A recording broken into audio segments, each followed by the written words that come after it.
Forensic anthropologists found the remains of 55 bodies at the Arthur G. Dozier School for Boys. That school shut down in 2011 amid accusations that children were being severely abused, both sexually and physically at the school. Now, the school opened up in 1900. Okay, that's how old it was, and apparently it was a reform school that boys were sent to. There was a man by the name of Roger Kaiser who went to that school back in 1959, and he actually wrote a book about some of the abuse that he not only witnessed, but was a victim of himself. And he said that survivors who attended the school have described beatings, torture sessions, rapes, and the disappearances of boys, many of them after they were taken from dormitories or other school buildings for punishment. This is actually one of the most disturbing stories I've ever read, actually. It really...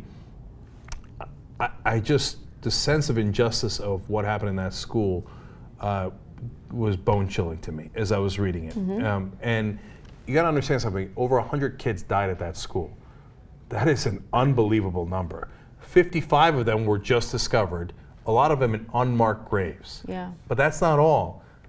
They say that some of the kids never got discovered because they were burned in the furnace of the building. Oh, it's so terrible. So Kaiser said that he was twice beaten bloody with a leather whip reinforced by a slab of sheet metal. Other boys were beaten so badly that their underwear was pounded into their bare skin. Aye. Many were sodomized or forced to perform oral sex on staff members, he said. So I can't believe that this went on for as long as it did, literally longer than a century, right? And there are no criminal charges. No one is facing any criminal charges because authorities and prosecutors say that there isn't enough evidence to press charges. I can't believe they only closed it down in 2011. I know. Okay.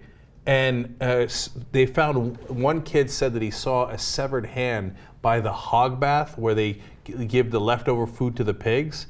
I mean, that's out of Deadwood, you know, where they feed the dead bodies to the pigs.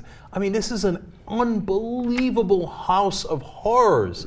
And by the way, why were kids sent to this school? For things like petty crimes, truancy, because you didn't show up to school enough. And then they would send you to this place where, you know, these kind of nightmarish things would happen to you. And my God, who sent them? And why didn't you look after it? Why didn't you demand accountability?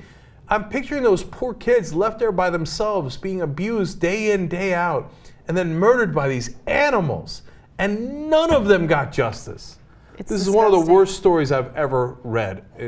It's so disturbing, and I can't believe that not a single person is going to face justice over it. I think when you come across stories like this, it's really important to note that, you know, this isn't an isolated incident, right? So maybe this is a particularly bad example of what happens with reform schools and residential treatment facilities. But residential treatment facilities right now, as they stand in the United States, are terrible. Not every single one of them, but there have been a number of these treatment facilities where teenagers have been sent there because of their drug use, right? And they get physically beaten, they get sexually abused, and they try to raise awareness about it. They try to get help, but because they're troubled youth, they don't get taken seriously. People have died in these facilities recently. Vice did a great piece on this.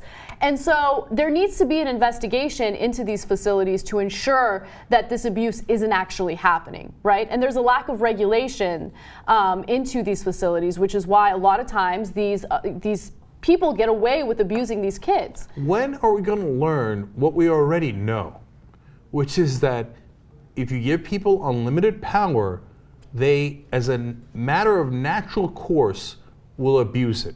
So when you're running a facility like this or you're running a prison, the very first thing that every guard and every warden, and in this case the people who ran the school, should be forced to watch is the Stanford Prison Experiment, where you took Stanford students and said, this is an experiment, some of you are going to be guards and some of you are going to be prisoners. And immediately, the guards became incredibly abusive of the prisoners, even though they're their fellow students and they know they're Stanford students and they didn't actually do anything wrong. Because it's our psychology. Once you have that power, you're like, well, I'm on this side, so I must deserve to be on this side, and they're on that side, so they must be lower than me. And of course, the prisoners, after being abused, became subservient and kept taking more and more abuse until they had to end the experiment. And that's not the only experiment. Every experiment shows the same results. So don't send kids to schools like this, reform schools like this, and have the adults there, these sick sons of bitches, be unsupervised and have over 100 kids die there. Some of the kids were buried in the forest. And then they would say, oh, they died of the flu. They died of pneumonia. I don't understand how no charges will be filed against the people that work there. It closed as recently as 2011.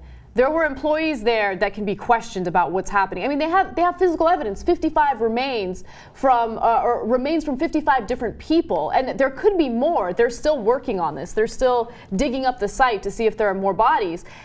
I mean, you pull them in and you ask them, like, what's going on? How come there were unmarked graves? Yeah, there should be a massive investigation on this. Look, understand that some of that stuff might not have been recent. Like we've been saying, the school's been open for over 100 years, right?